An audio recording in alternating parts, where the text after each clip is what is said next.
trouve de l'air. C'est en ce moment, c'est qu'on discute sur le placenta pour enterrer.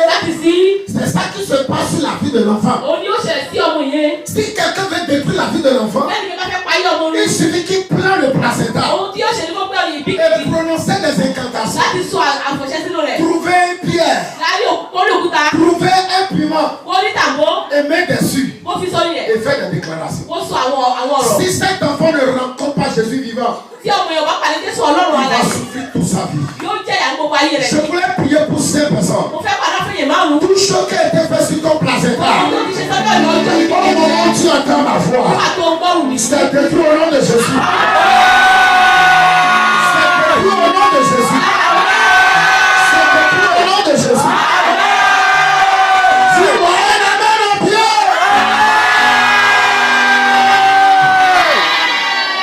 Rien n'arrive à un homme au hasard. Tout ce qui arrive à un homme dans la vie a une origine, a une fondation. Au premier abord, la vie de Moïse a été défiée à l'esprit des hommes. Alors, l'une des caractéristiques de l'esprit des hommes, c'est la colère. Suivez-moi bien. La colère était déjà dans le sang de Moïse parce que son père est colérique et on le dédie encore à un esprit de colère. Son père est colérique. Son père vient de la famille de colère. Sa mère vient de la famille de colère. Et quand lui-même il est né, on le dédie maintenant à un esprit de colère.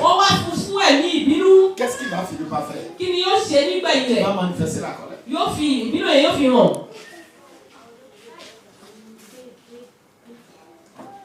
Quelqu'un me suit là? Si tu me suis, dis-moi un amen. Alors, qui est Lévi? Lévi est le père de Moïse. L'arrière-grand-père de Moïse. C'est Lévi qui a fondé le tribut de Lévi. Et Moïse est l'arrière-petit-fils de cette famille.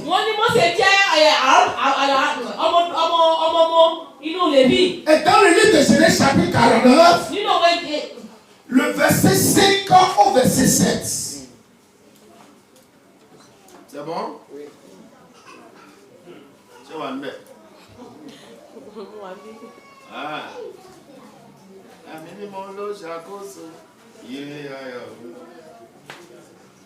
Genèse chapitre 49, verset 6. Verset 5 à 7. Il dit Moïse et Lévi sont des frères. Les grèves sont des instruments de violence. Que mon âme ne entre point dans les conliabus.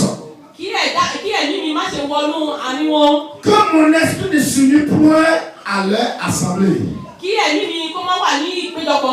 Car dans les colères, ils ont tué des hommes. Et dans leur méchanceté, ils ont coupé les jarres des taureaux. Maudit soit les colères. Car elle est violente. Elle est fière. Car elle est cruelle. Je les séparerai en Jacob. Je les disperserai dans Israël. Que quelqu'un me dit bien amen. Voilà ce que Jacob déclare sur la famille de Lévi. Lévi est né des fils de Jacob. Et le jour où Jacob voulait bénir les 16 enfants, quand il est arrivé sur Lévi, au lieu de bénir Lévi, il a maudit Lévi. Pourquoi? À cause de sa colère. Il dit mon esprit ne s'unira pas au milieu d'eux. Parce que les colères violentes, dans les colères, ils ont tué des gens. Ils les ont détruits. Que les colères soient maudites. Alors c'est de cette famille Moïse sortait. Il sort d'une famille de colère. C'est comme quelqu'un qui sort d'une famille de la prostitution. Il a pu parler avant que la personne partait sans pour arrêter la prostitution. La personne peut tomber 1000 fois. Vous allez voir, elle va retourner, il va retourner. Parce que c'est dans son sang.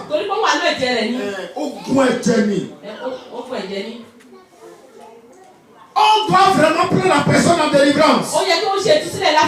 Afin que la personne soit libérée de ça. C'est des choses qui ont impacté la vie de Moïse négativement. Son père est colérique.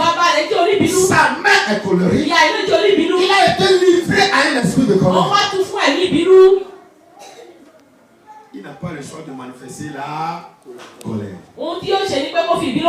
Mais qu'est-ce que Lévi a fait vraiment? Allons dans le livre de Genèse. Genèse chapitre 34, je lis à partir du verset 25. Le troisième jour, pendant qu'il était souffrance, les deux fils de Jacob, Siméon et Lévi, frères de Dina, pris chacun leur épée, tomba sur la ville qui se croyait en sécurité et tua tout les mâles. Mommy, so I'm back. Open up your. I'm not worried.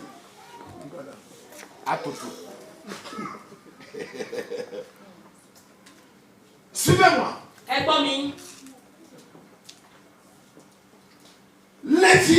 Lévi, qui est arrière-grand-père de Moïse, la Bible déclare quand le chien a été violé et les personnes sont venues voir la famille et ils ont dit à la famille, ce que nous allons faire, on va prendre vos femmes, on va donner aussi nos filles. Et la Bible déclare, ils ont accepté. Mais ils ont demandé quelque chose. Nous allons circoncire tous les mâles qui ont au milieu de vous. Et le peuple a accepté. Et ils l'ont fait. Et ils ont encore dompté les femmes. Mais il y avait deux personnes. Lévi et Siméon étaient en colère. Et la Bible dit 3 jours après, ils se sont sautés sur la ville. Et ils ont tué tous les mâles. Ils ont pris les sœurs. Ils ont pris les femmes. Leurs richesses. Ils sont retournés à la maison. Et Jacob dit, qu'est-ce que vous avez fait? Ce que vous avez fait n'est pas bon.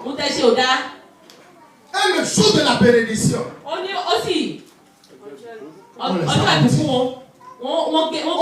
de la bénédiction, ils ont reçu la malédiction.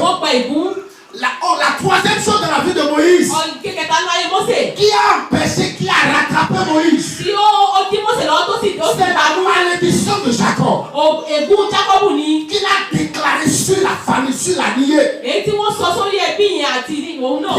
quelle est la malédiction dans sa famille? Quelle est la malédiction qui a été déclarée sur ta lignée? Cette malédiction rattrape. Et c'est quand tu es avec un Christ que Jésus peut te sauver.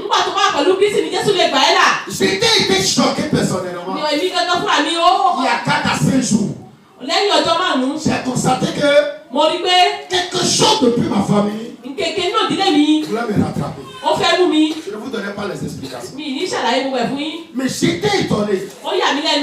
Comment les gens sont allés fouiller? Comment ils ont pu discerner? Dans ma famille, il se trouve telle maladie. Il se trouve telle maladie. Et ils ont renvoyé. Je me suis levé, j'ai dit fatigué. C'est l'origine. Si je n'avais pas Jésus, je peux commencer par vivre ainsi. L'origine s'est toujours rattrapée. C'est une guerre qui peut vous retirer du bien. Chaque famille, il y a une malédiction. Tu peux être conscient, tu peux être inconscient. Dans chaque famille, il y a une malédiction qui gouverne. Il y a une alliance qui gouverne. Dans la famille de Lévi, Jacob a maudit la famille. Pour dire mon esprit ne restera pas au milieu de vous. Ça veut dire Lévi sera une famille troublée. Lévi sera une famille confuse. Et c'est de là Moïse est sorti. Et il vient aller servir Dieu. Tu viens d'où? Il y a quelqu'un, tu viens de quelle famille? Beaucoup de gens aujourd'hui qui souffrent, qui ont des problèmes de mariage, cela ne vient pas d'ailleurs. Ça vient de la maison de leur père. Quand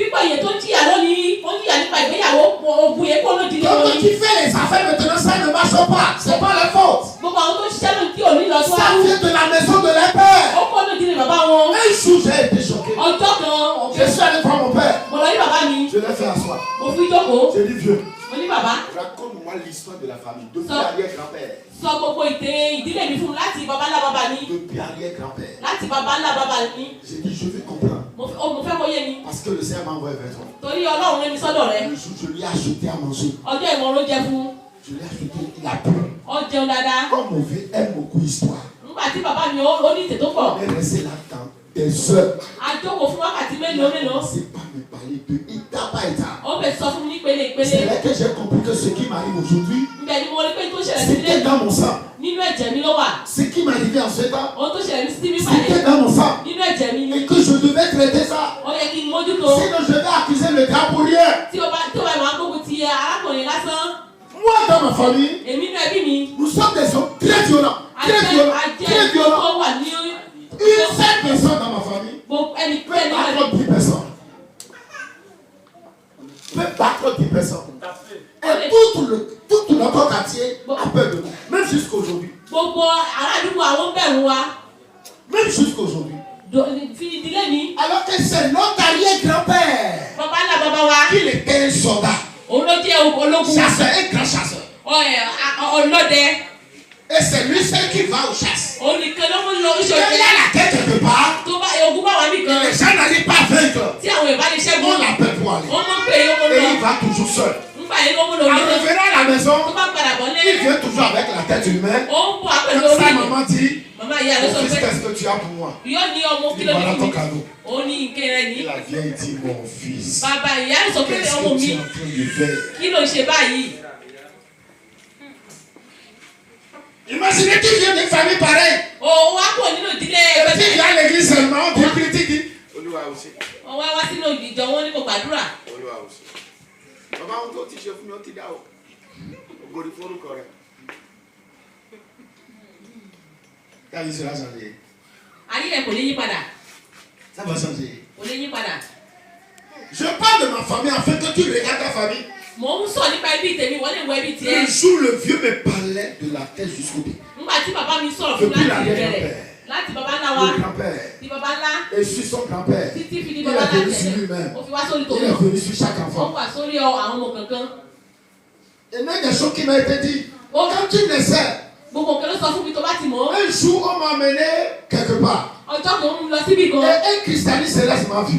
Et il a dit à mes frères, prends soin de cet enfant.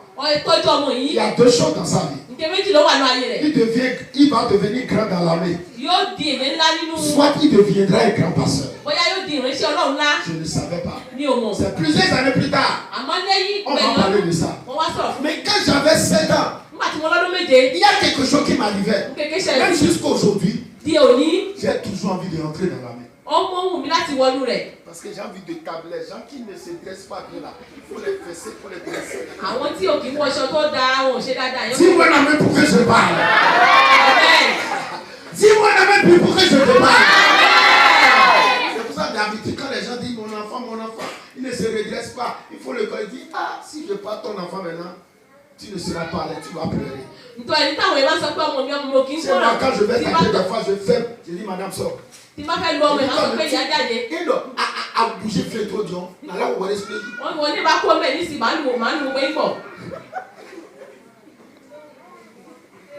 Parce que si je te tape une fois, sois sûr, sans prière, tu auras un repentance de 6 mois à 1 mois. Yeah! Oh, ciao! Si tu es un enfant qui dit, oui, tu es en train de faire tes jeux, je te prends. Et je te tape. Voilà, tu vas dresser au moins 8 mois. Avant que cette démon vienne là, même s'il vient pas, tu dis que tu ne peux pas rentrer. Tu ne peux pas. Ça, c'est ma famille. Et en ce temps, quand j'étais jeune, s'il y a une confrontation, et je ne trouve pas le sang, je ne me retire pas. Je m'habille pour aller chercher des querelles pour se battre avec les gens. C'était le combat du sang.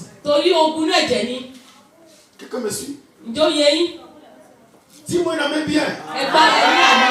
Toi, tu viens de quelle famille? Et cette combat, si tu ne pries pas, au sein de la gloire, il va te retirer. Parce que petit collet suffit pour perdre une grande destinée. Une seule insulte suffit pour perdre une grande société. Une seule insulte suffit pour perdre un homme qui s'approche de toi. Un jour, j'avais tellement envie de m'approcher de soeur. J'étais encore célibataire en ce temps. Elle interprète. On a fini écrite. Et je l'ai vue en train de parler avec un homme. Un frère de l'église. Et la manière elle lançait les frères sur les paroles. J'ai regardé.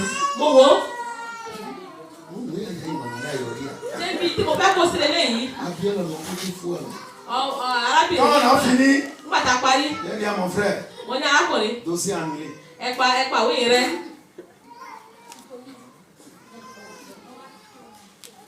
J'ai l'habitude de dire à mes enfants, si vous trouvez un homme comme moi, parce que moi je en sais trop. Quand j'étais célibataire, quelle que soit la manière dont tu es belle, quand tu me plais, je te laisse au moins 8 mois, je t'en sers. 8 mois. Tu peux prendre un an pour entrer dans ce service. Pour savoir comment tu parles. Je m'approche seulement pour rire avec toi. Pour savoir comment tu parles. Est-ce que tu respectes? Quelle est ta vision? Qu'est-ce que tu penses? Il y a beaucoup de gens, c'est dans cette analyse seulement je me suis retiré. Sans plus je t'aime. Il est dangereux de trouver une femme aujourd'hui en même temps tu fais coup. Elle est venue seulement 6 mois après, ou 3 mois après seulement tu vas qu'elle sait Dieu t'a parlé, ou bien tu as envie d'elle. Il faut un temps d'observation parce que tu ne connais pas d'où elle venait. Moi je vais faire des recherches d'abord sur ta famille. Sur ta mère. Sur les choses qui se passent là d'abord. Et je dois être sûr. Si je te prends, je peux confronter tes guerres. Parce que chaque homme a une guerre. Chaque femme a une guerre. Il y a personne sans guerre. Alors que quand vous avez 10 combats, tu te maries à une femme qui a 20 combats. Ça devient 30. Et d'autres ont 60, d'autres ont 50. Imaginez que toi tu as 50 guerres. Elle a 100. Ça fait 160. Oh yeah!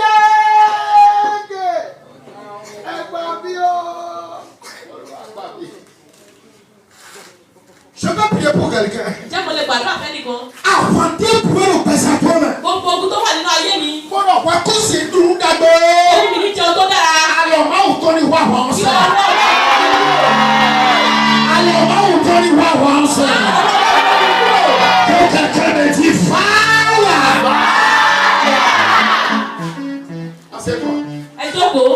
C'est ça